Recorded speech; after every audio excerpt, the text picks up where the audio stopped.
Hi, I'm CF3 Loyal, staying at home every other Saturday, bringing you the quintessential Rangers vlog, concluding a review of next season's squad with central midfield. There are key positions in a football team, and for me, central midfield is possibly the most important. There's a huge responsibility on the central midfield to protect the defence, control the flow of the game, create chances, and chip in with goals themselves. When you look at our midfield last season, I don't think they've done enough in all aspects. We often gain our width from our fullbacks when they go forward, and it's the responsibility of one of our central midfielders to cover for them, but we lost a large number of goals when we were caught up the pitch.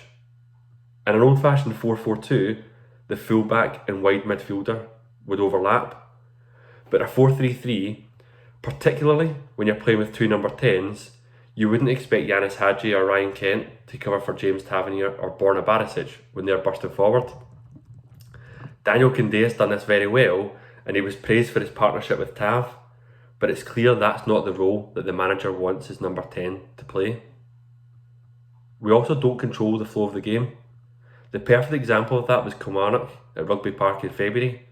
We were 1-0 up at half time, and Kilmarnock came into the game in the second half, and once they got their goal, it was inevitable that the second was coming shortly after.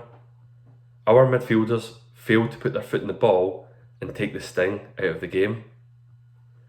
When you look at the midfielders, starting off with Ryan Jack.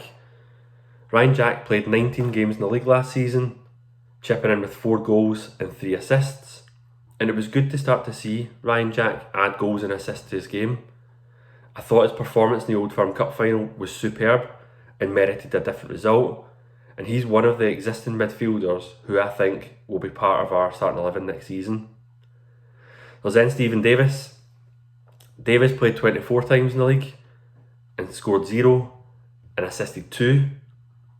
Davis blew hot and cold at times last season, but you could see we missed his influence in the cup final, but doesn't contribute enough in the final third. We've given him a 12-month extension and he's coming to the end of his career. I can see us using Stephen Davis a bit more sparingly, potentially as a backup to Ryan Jack next season. There's then Glenn Kamara. Glenn Kamara played 19 times last season and got 0 goals and 0 assists. He's a very tidy player and a bargain at £50,000, but he slows the game down and he lacks aggression, which is needed for the Scottish game. And you can see from his stats, he didn't contribute enough. There are rumours that Marseille are interested, with a fee of £6 million quoted. I'd take that and reinvest in another midfielder who's potentially more suited to the Scottish game.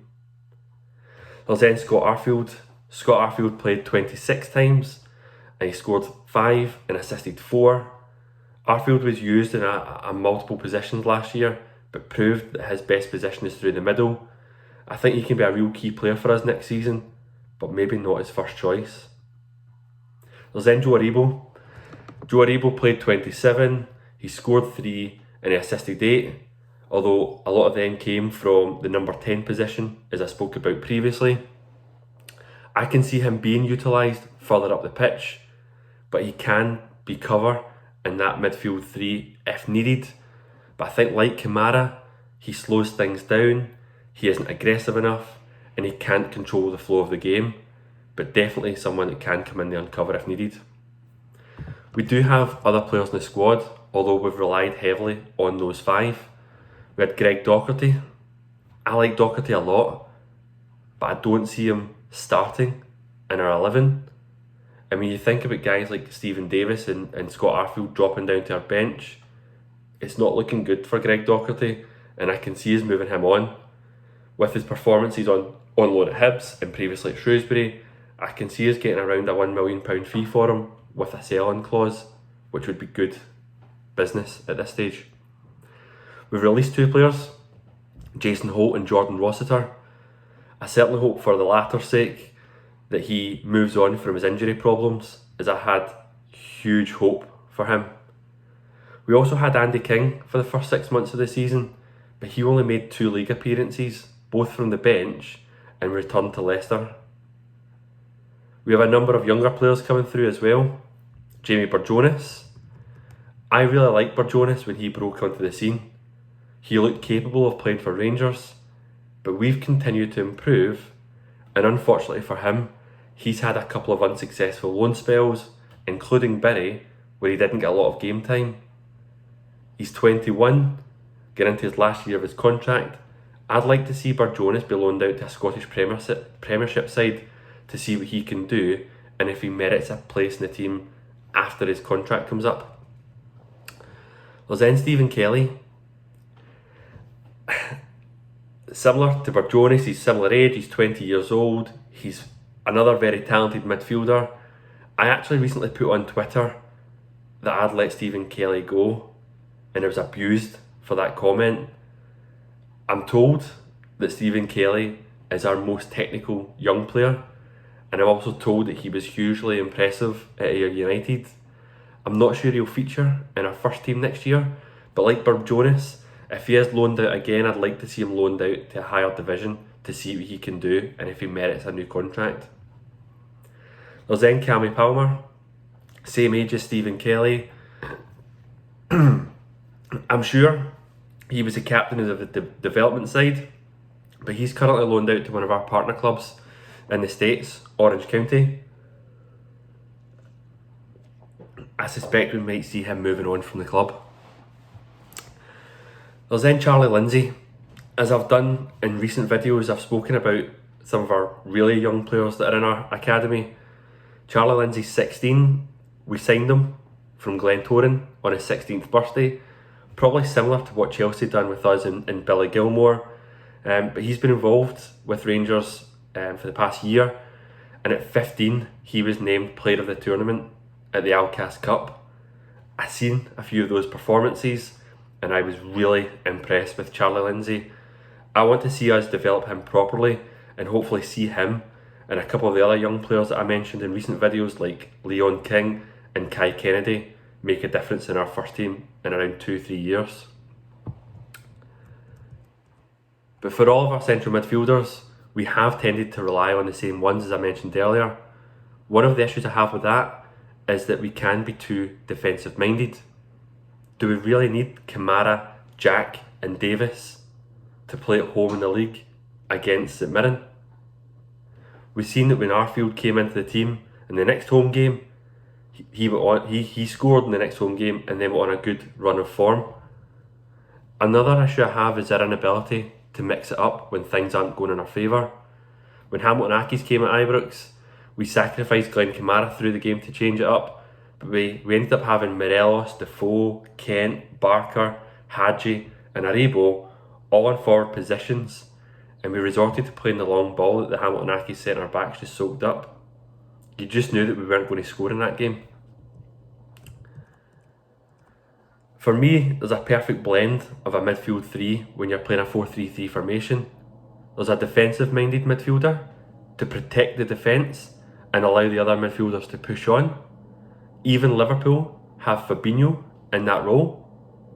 There's a box-to-box midfielder capable of controlling the game, and comparisons between Jordan Henderson of Liverpool and Ryan Jack. And then there's a hard-working central midfielder capable of that moment of magic in the final third, either creating the chances or scoring the goals. Do we have any of them other than Ryan Jack? When you look at 1999, that Rangers team that beat PSV 4-1, our starting midfield were Giovanni van Bronckhorst, Barry Ferguson and Derek McInnes, who was brought in that game to protect our defence.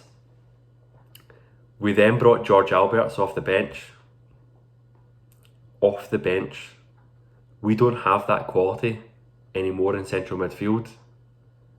But good central midfielders cost money, big money, and it's money that we don't have. So we need to think differently and box clever. We need to get the most out of our existing squad, guys like Ryan Jack.